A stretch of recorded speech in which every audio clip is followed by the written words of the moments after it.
But after we finished, I was chatting with one of my colleagues here, and he told me, Mr. Mudavadi, there's something that you might want to think about doing.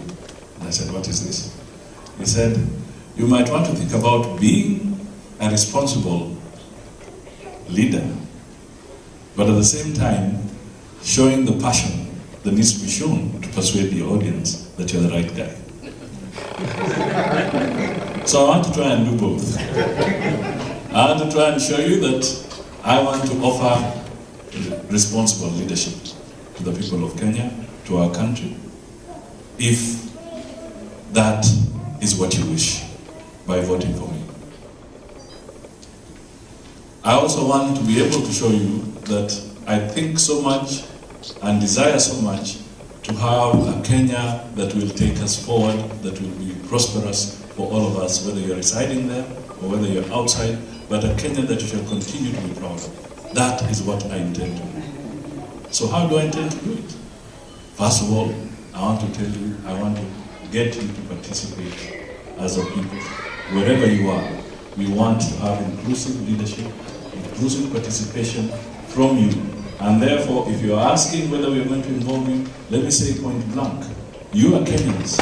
Why should you be excluded in a government that we want to build up?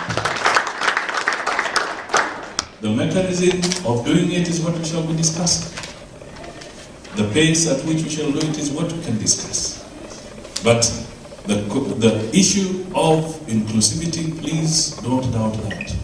We want your brain, we want your talent, both the intellectual aspect of it, and indeed, from the economic perspective, we want you to be part of turning the Kenyan economy around.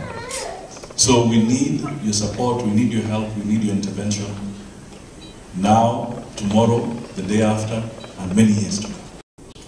So, ladies and gentlemen, I want to offer you an opportunity of somebody who is acceptable across the board, somebody who has always championed their politics on a national platform.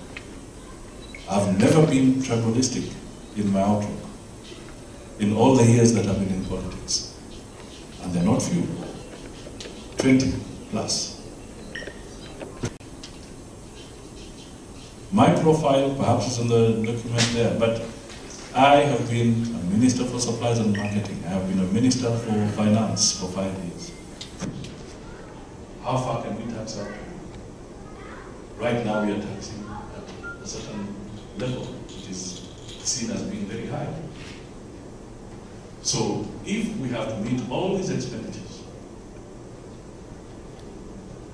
then I would want to tell you, the diaspora, you Kenyans who are here, then now start looking at us and figure out whether we are making responsible commitments and pledges, or whether we just want to win the votes.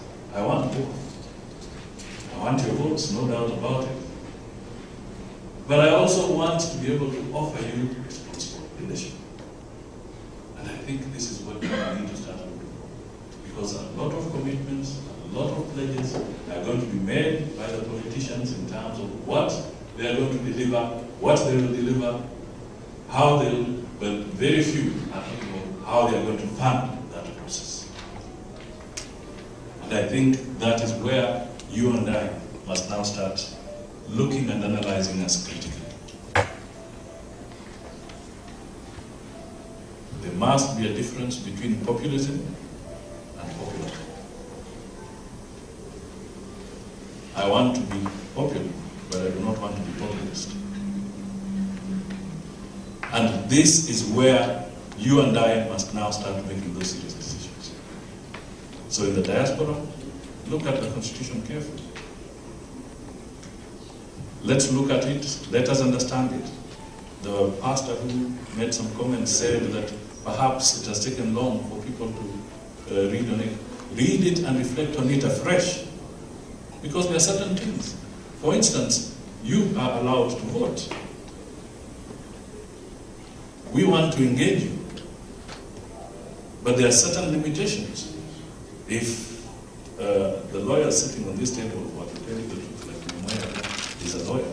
He'll also tell you that although you're in the diaspora, although you vote, but when it comes to becoming an ambassador, you cannot become an ambassador because it's the constitution with dual citizenship.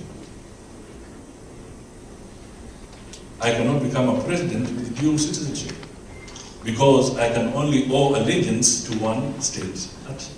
When we're in that situation. Now, these are the harsh realities that we must wake up to, which are embedded in our constitution. But that does not mean that you cannot take up other assignments. That does not mean that you cannot help us in many other ways. Investment vehicles that you can create. You have an opportunity to create major investment vehicles. You have an opportunity to bring the guys who are going to build that Lamu port, which is a big, big investment proposal in terms of infrastructure, 50 billion. The government of Kenya cannot do it. Where will they get the money to do it on their own? They cannot. We need investors. You guys are sitting here with some of the biggest corporations. Partner with them. Work with them. We want them to be the ones to build that pipeline from Lamu to Southern Sudan, where the oil is. If I give you just a tiny bit of what is involved, Southern Sudan gets its oil through Sudan. The throughput that they have to pay, negotiated as a deal with the supervision of the UN, they negotiate a throughput of about $9 to $11 for each barrel that goes from Southern Sudan through Sudan out for export. Now, there has been a crisis, in spite of the long and protracted peace process. There has been a crisis about that particular, and this is why Lamu is becoming important. If you bring it into real terms, that throughput is giving the country of Sudan, from South Sudan, over a 3-year period, $3 billion US. $3 billion US for a country that has just gotten its independence. It has no infrastructure, but it has to pay the other country $3 billion US over a 3-year period, which amounts to about a third of the budgetary requirements of Sudan. Can you imagine if you package this as a serious investment that you as Kenyans can be part of, bring these people out to Kenya, let them do the pipeline from Sudan, let it come out to Lamu. 3 billion coming to the Kenyan economy, how many jobs will you create? Apart from the dividend that you will take home as a Kenyan. This is the passion that I bring forward to you, to say that we can put these teams together. As long as we create the right environment, as long as we have the rule of law, as long as we respect the wishes of the Kenyans, so that if we vote, as we are supposed to vote on March 4th next year, and Kenyans make a decision, let us now commit that we shall respect the outcome of the Kenyan decision. That is what we want. And if I have any grievances, let me not go to the streets, but let me go through the judicial process and have it handled there. And that is what I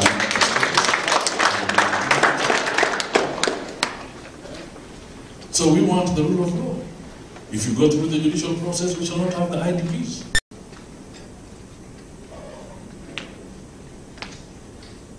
Which is a national shame. We all share the guilt, in one way or the other. Either you did not do something, or you did something. Either you passed on a coded message, or you did not pass on a coded message. But at the end of the day, we now are caught in this dilemma. So we have to find a way out. But as Kenyans, And I know we are capable of doing it. So I am offering my candidature to you so that we can partner and be able to change the lives of our Kenyans for the better. Bearing in mind it's a transition, not just from President Kibaki's government to another government, Musalia's government, but actually a transition from the old constitution to the new constitution. Because remember, this is going to be the first general election under a new constitution. This is the first time you're going to elect a governor. This is the first time you're going to have a devolved government system. This is the first time you're going to literally have resource allocation going out based on this new system. It's not a bed of roses. Parliament can impeach the president. Parliament can impeach, or the Senate now can impeach the governors as well. And members of Parliament can be recalled. And Justice Mutunga and what he is doing in the courts, the justice system is also becoming more effective. Police reforms are now beginning to go underway. We have the police commission that has now been constituted. People still rush to court here and there, but it's more or less in place. We have the oversight authority, which will now enable an independent process to take place if the police exceed their powers and breach the law. We now have an opportunity and a vehicle where people can go and raise concerns. Parliament can no longer set its own salaries. We can't. It's history. The Salaries and Remuneration Commission is in place. So anybody who is a public officer will now be subjected to that process. Now, all these things require commitment to implement that new constitution. It requires good people. Will come and poach from the diaspora, no doubt about it. And then at the same time, I also tell you, have faith. Start having faith in your institutions. Start having faith in your people. Make wise decisions. Bishop there made some remarks about people being swindled when they make the wrong decisions. The truth is this. On this one, I will not spare you. This morning, I was watching one of the news items. I don't know whether any of you saw it. I think it was whether it was the Fox News or something, about this guy who went and bought 18 gold bars from a street vendor. And then he realized that the gold was peeling off, and he had been sold fake gold bars. I mean, what do you do? What explanation do you have for a guy like that going to the streets to buy gold bars? I mean, would you say he's being wise, or what would you say he was doing? So clearly, it also follows that if you want to invest in Kenya and you want to make some remittances, please, for heaven's sake, take time to do some due diligence on the lawyers that you are going to use. Take some time to do some due diligence on the institution that you're going to deposit your funds in. A government can do so much for you, but you must also be able to do so much for yourself. Let us be very clear here that when you're making these decisions, please make sure that you get involved with the right lawyers, make sure that you're getting involved with the right institutions. It's so easy, for instance, if it is a financial institution, to get a reference from the Central Bank of Kenya to be able to know the status of a financial institution. They can give you certain information to let you know that this is a secure entity to work with. So some of these issues, please also work on them. But I want to also tell you that the Ministry of Lands, there's investment going in, digitalization is beginning to take place so that there will be more efficiency in verifying the titles that are in the country. So those are technical details which perhaps we don't want to really go into because they involve different pieces of legislation. But let me tell you, Kenya has got a new constitution. Kenyans wanted devolution. They have it. They need somebody now who can implement that new constitution. And I am here.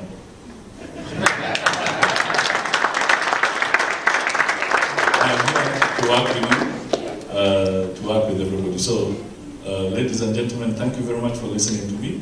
I will say no more so that we can respond to one or two questions.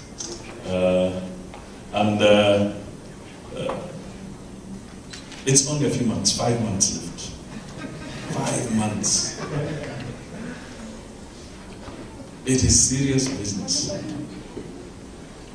So, don't wait to be pushed to make your decision at the last minute. Convey that message even to your people back at home. Don't wait for the last minute. Make the decision after careful thought, and you have an opportunity in the last part.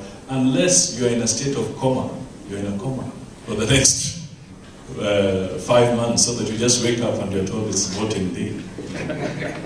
From what I can see, you're all very vibrant and alive here. Nobody's in a coma, so please think very, very carefully, deeply about this process and make the right choice for Kenya. And I can tell you, you're not looking at the wrong person as we speak. Asante sana.